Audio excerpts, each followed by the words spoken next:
बिस्मिल्लाहिर्रहमानिर्रहीम। अस्सलाम वालेकुम। वेलकम टू माय किचन देसी फूड्स इंस्पिरेशन। अल्लाह पाक के फजल और करम के साथ मैं ठीक हूँ। उम्मीद करती हूँ कि आप सब भी ठीक होंगे। आज मैं बनाऊँगी Chinese chicken fried rice. Chinese chicken fried rice बनाने के लिए मुझे चाहिए चिकन, चावल, ऑयल, वाइट मिर्चें, नमक। सब्जियों में चाहिए मटर, शिमला मिर्चें, सब्ज़ शिमला मिर्चें। मेरे पास रेड शिमला मिर्चें भी थी, मैंने वो भी ऐड की हैं। प्याज, गाजरें, इन सब चीज़ों को मैंने बारीक बारीक काट लिया है।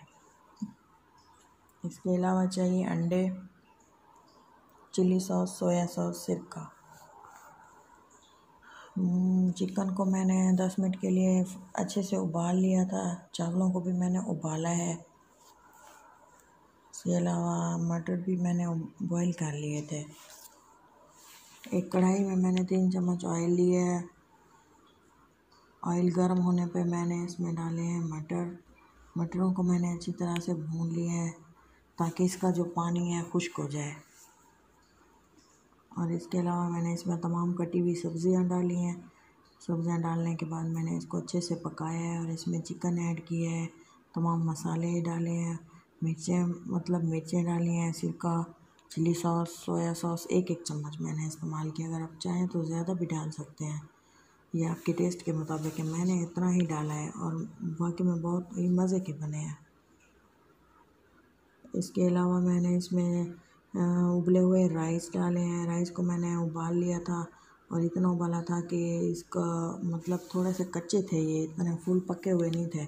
दम में लगाया ना तो ये बाद में अच्छे तरीके से पक गए थे।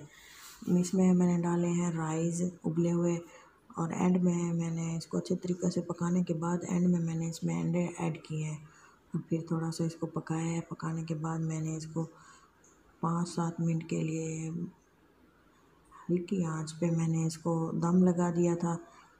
दम लगाने से पहले मैंने इसमें जो बची हुई सब्ज़ियाँ थी ना तो वो मैंने गार्निश करके लगा दी हैं ताकि ये जब दम खुले तो ये इनका जो कच्चापन है वो तमाम ख़त्म हो जाए। वाकई में ये बहुत ही मज़े के बने थे। मेरी वीडियो अगर आपको अच्छी लगे तो प्लीज़ लाइक करें और घर में इसको ज़रूर ट्राई करें। इंशाल्लाह बहुत ही मज़े के बनेंगे। Thank you.